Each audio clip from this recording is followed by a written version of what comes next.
Once upon a time, in a small village in Switzerland, there lived a young man named Hans Wilsdorf. He was fascinated by the world of watches and dreamed of creating the finest timepieces in the world. Combining luxury, precision, and stylish exquisiteness, the journey would take him a long time, and despite the challenges he faced, he never lost sight of his vision. Interested in learning about the finest watch brand in the world? Want to understand the business strategy behind its success?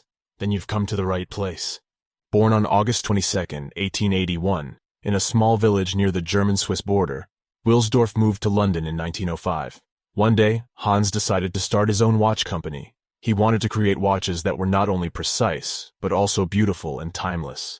That ambition led to the founding of Wilsdorf and Davis, a company that imported Swiss-made movements and put them in high-quality watch cases that were sold under the name Rolex. Like any great project with a clear vision, the company was successful. From the early days of his life, Hans Wilsdorf was a perfectionist and a sucker for details. He knew that the finest products were ones that were all about detail and extreme precision. It's no wonder the brand he came up with exhibited all these qualities and more. For example, the man believed a watch should withstand the harshest conditions and still maintain its elegance and beauty. You might say, well, what kind of harsh conditions? And there are really a lot of factors here. One of them is its ability to stay functioning for a lifetime. So if you buy even one watch made right, it's going to remain with you forever. Another great feature that makes a watch durable is being waterproof, and we'll discuss that in a second. And let's not forget the beautiful, wholesome design of the watch itself. The choice of colors, the mechanics of the watch, the glass used, and even the ticking sound itself all give it a unique, memorable look that never fails to turn heads when people are around. In the early years of Rolex, the company focused on creating watches that were accurate and reliable, even under the harshest conditions. To prove the durability of their watches, Rolex undertook several bold experiments. The most memorable is taking a watch on a deep-sea dive and subjecting it to the extreme pressures of the ocean. While that might sound crazy, it actually opened doorways to new opportunities for innovation and excellence. During the 1920s, Rolex amazed the world again by introducing new innovations never seen in the industry. And that's when the first waterproof wristwatch became a staple of the brand. It was called the Oyster. And yes, the name captures the look and function of the watch. Following that was the first wristwatch with an automatic winding mechanism, the Perpetual. These innovations helped to cement the reputation of Rolex as a brand that was at the forefront of watchmaking technology. Many new models popped into existence as the years passed on. We've got iconic models such as the Datejust, Submariner, and Daytona, which are highly sought after by collectors and enthusiasts. Rolex also makes excellent use of solid gold and stainless steel in its watches. Let's take a quick look at each of these models. In 1945, Rolex introduced the Datejust, a watch that came with an automatic winding mechanism and a date display, something unprecedented in the industry. It also added that wow factor that watches desperately needed back then. The Datejust quickly became one of the most popular and recognizable watches in the world, and it remains one of Rolex's most iconic models to this day. In the 1950s, Rolex introduced the Submariner, a diver's sweet dream come true. The Submariner was waterproof, highly accurate, and incredibly durable, and it soon became a favorite among professional divers. The Submariner model propelled Rolex to new heights as the brand became synonymous with precision and toughness once again. Rolex disrupted the industry during the 1960s by introducing the Daytona, a watch made with race car drivers in mind.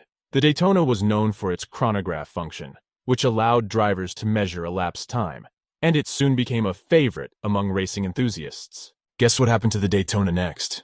It stayed relevant until this very day, a testament to the power of quality products. Is the Rolex just a watch?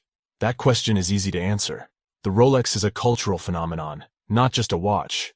It has been worn by a number of famous and influential people, including presidents, movie stars, and athletes. The brand has also been associated with a few high-profile events and organizations. Most notable of these are the Wimbledon tennis tournament, the 24 Hours of Le Mans race, and the Rolex Sydney Hobart yacht race. As the years passed, Rolex became one of the most famous and respected watch brands in the world. In fact, you could argue the only reason people wear Rolex watches is to appear as one of the elites. Many alternative and highly durable watch brands exist, yet none of them possess the raw marketing power and business acumen that Rolex makers have. An interesting tidbit here is Rolex watches take a long time to make. While there's no actual proof to back up the numbers, it's said that a single watch takes anywhere from 6 months to a year. That's a bit of an exaggeration, yet some people still believe it. But the real problem arises when we think about who calls the shots behind the curtains. That's a secret no one knows about ever since Hans passed away. The Rolex business model is shrouded in mystery. Employees sign strict NDAs and are only allowed to disclose certain details. How many Rolex watches are made a year? What kind of marketing strategies are used? And the long-term goals of the brand remain topics of great speculation. We can only see what the numbers show us, and the Rolex numbers speak for themselves. Rolex's valuation stands today at $8.5 billion. Its yearly revenue topped $13 billion. As of 2021, approximately 1 million watches are made each year, and it maintains a net profit margin of almost 20% from year to year. Rolex continues to make some of the finest watches in the world. Its commitment to quality and innovation has never wavered, and it remains one of the most beloved and respected brands in the world. As of today, Rolex has continued to evolve and grow, remaining at the forefront of watchmaking technology and design. The brand has introduced several new models, including the GMT Master 2, the Yacht Master, and the Sky Dweller, which continue to push the boundaries of what is possible in watchmaking. And so, just as Hans Wilsdorf dreamed, Rolex continues to captivate the hearts and minds of people all over the world with its stunning timepieces. Now, we've gone through a detailed analysis of what made Rolex what it is today. Let's see the educational value behind its story. Strong marketing. When you're a popular brand like Rolex, you bet your kidney your marketing will be on point. Rolex employs various marketing strategies to sustain its business model. The most prominent is creating demand through sponsorship. We see megastars, athletes, media personalities, and other VIPs, all with a Rolex watch on their wrists. That creates the illusion of high value. Supply and demand. Rolex thrives on artificial scarcity.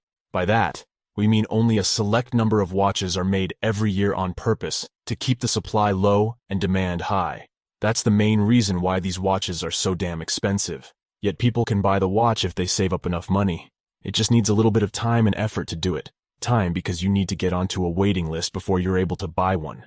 Yes, that's how effective supply and demand can be. Smart business strategies.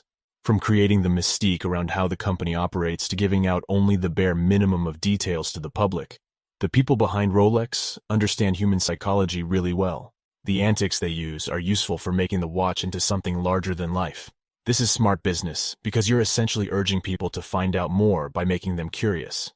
When people are curious, they're more likely to invest time and money into your product. Obviously, these sorts of strategies would have never worked if it weren't for the big ads and sponsorships the brand receives. So it's just one part of the greater whole. When all is said and done, every one of us would love to own a Rolex. It's a status symbol like no other. So what do you think? Has this video made you like or dislike Rolex? Interested in learning about other popular brands and success stories? Then continue going through our playlist.